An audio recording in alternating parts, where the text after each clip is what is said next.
नमस्कार, स्वागत है आपका खबरों का पंचनामा में। मैं हूं आपके साथ मानसी बंसल। हम लेकर आए हैं देश की 5 बड़ी खबरें, जिस पर चर्चा के लिए हमारे साथ स्टूडियो में मौजूद हैं कैपिटल टीवी के editor in chief doctor Manish. Doctor साहब, बहुत बहुत स्वागत है। धन्यवाद।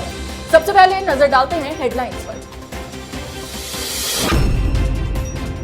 नंदीग्राम के रण में ममता की मुश्किलें बढ़ी। 5 दिनों के कैंप के बावजूद फीका रहा असर। जिधर से भी निकली लगे जय श्री राम के नारे।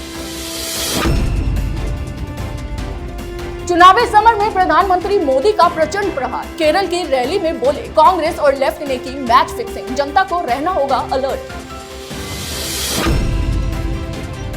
मीठी नदी ने उगले वसूली गैंग के खौफनाक राज। वाजे ने डुबो दिए थे अपने खिलाफ सारे सबूत। एनआईए के गोताखोरों को मिली सीपी, हार्ड डिस्क और नंबर प्लेट।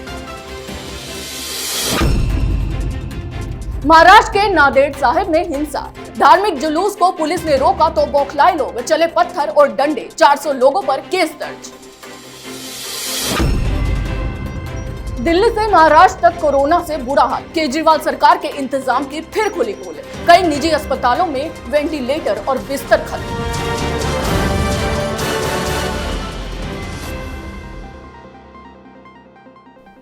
नजर डालते हैं पहली खबर पर।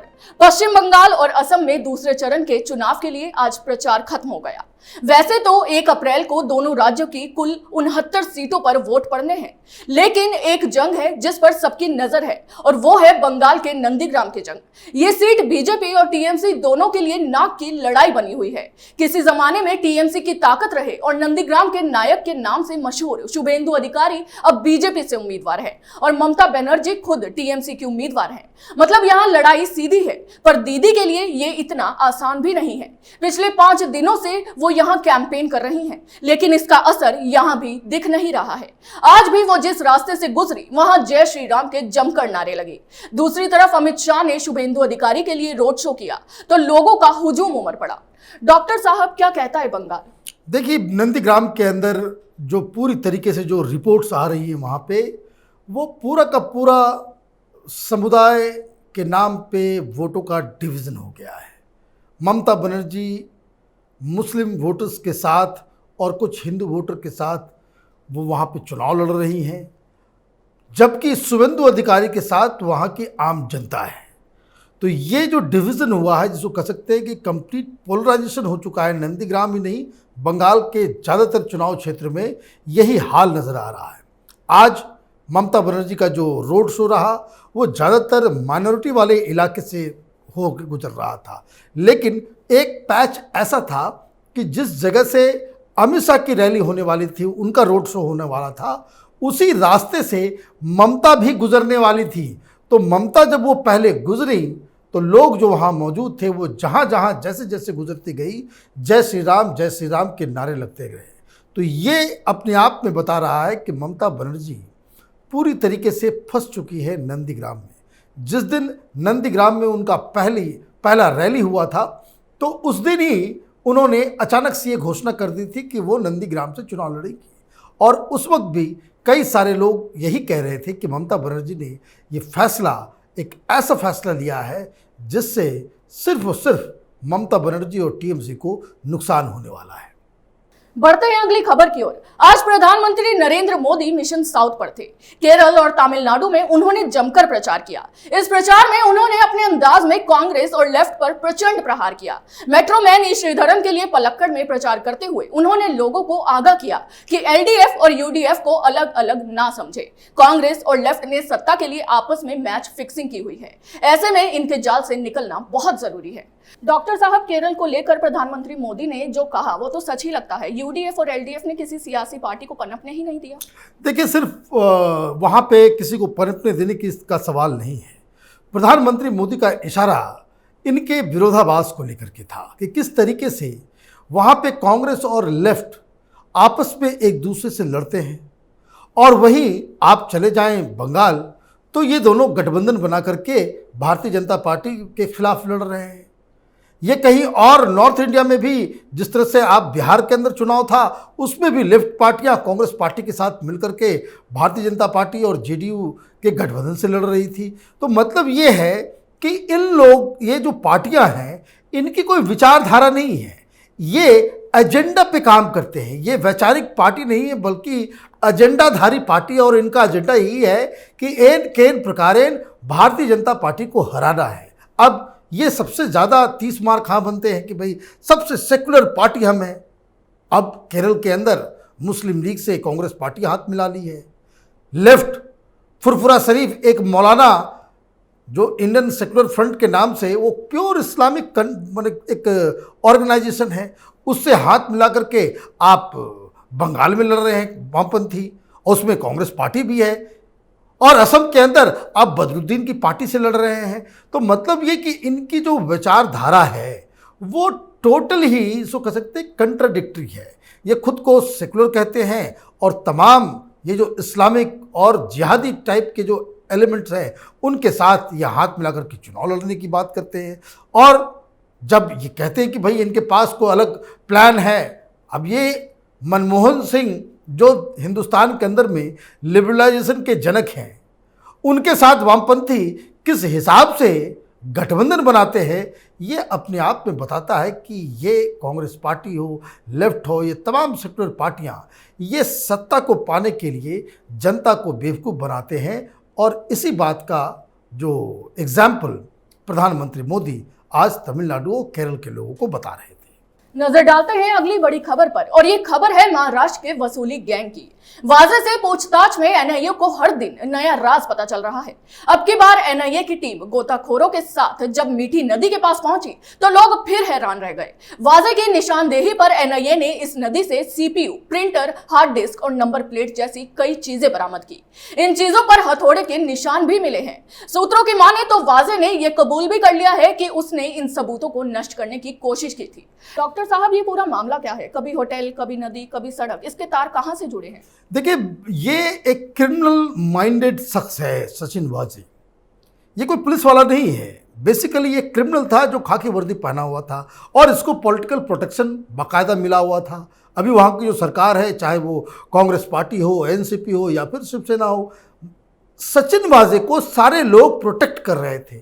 इनफैक्ट असेंबली के अंदर 9 बार असेंबली को भंग किया गया सिर्फ इस बात के लिए कि विपक्ष इसकी सस्पेंशन की मांग कर रहा था। तो आप देखिए कितना इंपॉर्टेंट आदमी है। और अब जिस तरह से सबूत मिल रहे हैं उससे एक बात साफ है कि इसने वो सारे जुर्म किए हैं जिसमें इसका नाम आ रहा है, और ये खुद उन सारे सबूतों को मिटाता हुआ भी नजर आ रहा है, और उसमें वो रंगे हाथ पकड़ा गया है। अब हार्ड डिस्क है, कंप्यूटर है, बहुत सारे जो सीसीटीवी कैमरास को जो उसने हटाए थे उसके जो डीवीआर्स हैं वो मीठी नदी से मिल रही हैं।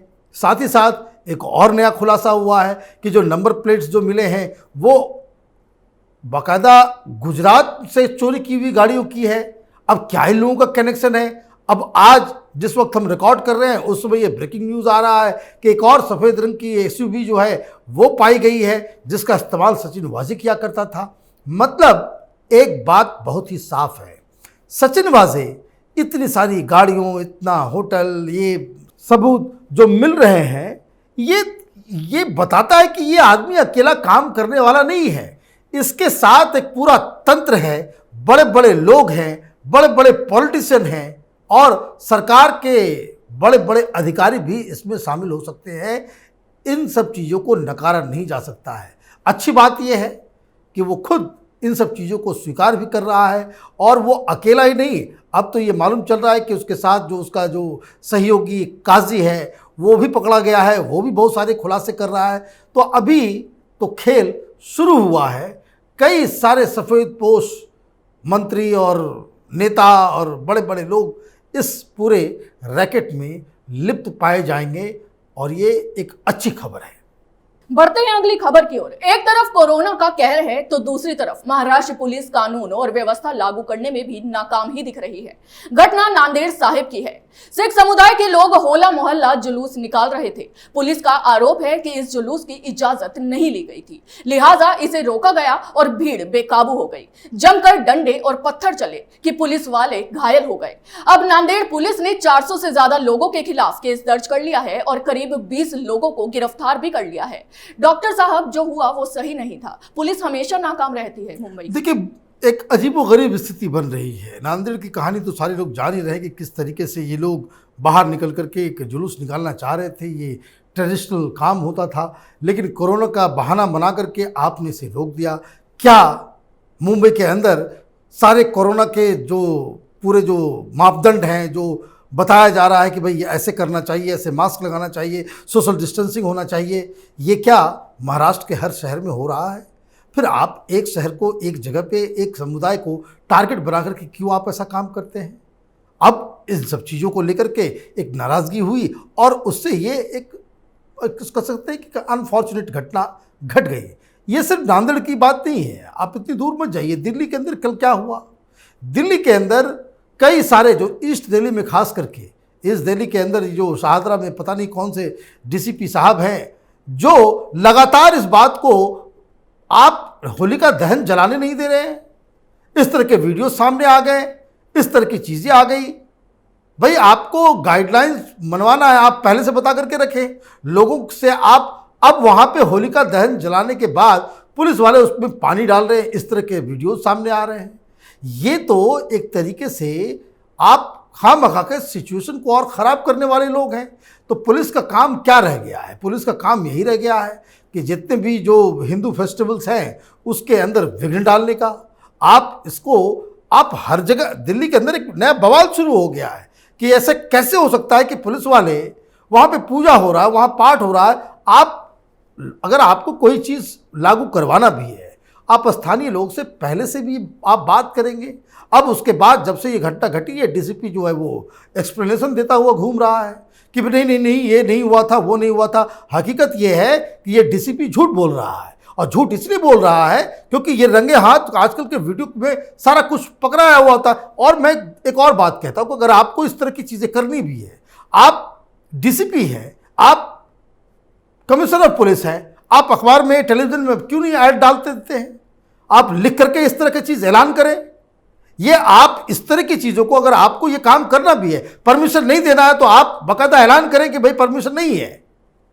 ये चोरी छिपे आप लोगों को इस तरह से, जब पूजा पाठ शुरू हो जाने के बाद आप इस तरह का प्रॉब्लम क्रिएट करेंगे, तब तो पुलिस की गलती जो है साफ साफ सामने आ जाती है। ये गलत तरीका है। और अब आज की आखिरी बड़ी खबर। देश भर में कोरोना के बढ़ते मामलों के बीच जो खबर दिल्ली से आ रही है, वो यहाँ के लोगों के लिए चिंता की तो बात है ही। केजरीवाल सरकार के इंतजामों की पोल भी खोलने वाली है। पिछले 24 घंटों में यहाँ 1904 नए मरीज आए हैं। डराने वाली बात यह है कि दिल्ली के कई प्राइवेट अस्पतालों के आईसीयू बेड्स भी फुल हैं और उसके पास अब वेंटिलेटर भी नहीं बचे हैं। डॉक्टर साहब, देश की राजधानी का ये क्या हाल कर दिया गया है? देखिए, दिल्ली में जो स्थिति बन रही है वो चिंताजनक है, लेकिन इसके बारे में कोई भी मीडिया कोई रिपोर्ट नहीं करेगा। वो क्यों नहीं करेगा? इस बात को मैं लगातार कहता आ रहा हूं और मैं लगातार कहता रहूंगा कि जो दिल्ली के अंदर जब भी कोई स्थिति परिस्थिति बिगड़ती है, तो उसके बाद केजरीवाल मीडिया में अपना ऐड चलाना शुरू कर देते हैं। मीडिया वालों को पैसे पहुंच जाते हैं और लगातार ऐड चलेंगे, और उसके बाद आप देखेंगे कि कोई सवाल नहीं उठेगा दिल्ली की सरकार पे। तो ये जो मैनेजमेंट करने की जो कला इस देश की राजनीति के जो नटवरलाल केजरीवाल साहब हैं, उन्होंने बहुत बाकायदा अच्छे ढंग से इसके ऊपर मास्टरी हासिल कर ली है। दिल्ली की स्थिति महाराष्ट्र से कम नहीं है, और अभी जब आंकड़े इस तरह से सामने नहीं आ रहे हैं और हॉस्पिटल्स में बेड ऑलमोस्ट फुल हो गए हैं, तो ये स्थिति ज़रा सा भी और अगर बिगड़ती है तो दिल्ली वाले अपने इलाज के लिए कहाँ जाएंगे, किस जगह से अपना जो है वो वेंटिलेटर का इंतज़ाम करेंगे?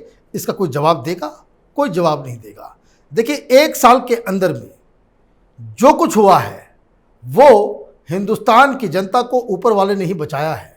इन सरकारों के हाथ में कुछ नहीं, ऐसा कोई भी काम इन लोगों ने नहीं किया है जिसके लिए इन लोगों को धन्यवाद दिया जाए कि फलाना राज्य सरकार ने ये काम कर दिया, महाराष्ट्र में उद्धव ठाकरे सरकार ने ये कर दिया, केजरीवाल सरकार ने ये कर दिया। ये कोई सरकार, कोई भी राज्य सरकार ये दावा नहीं कर सकती है। और ये एक शर्मनाक स्थिति है कि 1 साल के बाद भी हम हॉस्पिटल बेड्स जो है इस तरह के कैलामिटीज़ के लिए उसके रिक्वायरमेंट को फुलफिल नहीं कर पा रहे हैं। ये बहुत ही बड़ी शर्मनाक खबर है। हमारे साथ जुड़ने के लिए बहुत बहुत धन्यवाद डॉक्टर मनीष। धन्यवाद। अगर आपको हमारा ये वीडियो पसंद आया तो इसे लाइक करें, शेयर करें और कैपिटल टीवी को सब्सक्राइब करना ना भूलें। नमस्कार।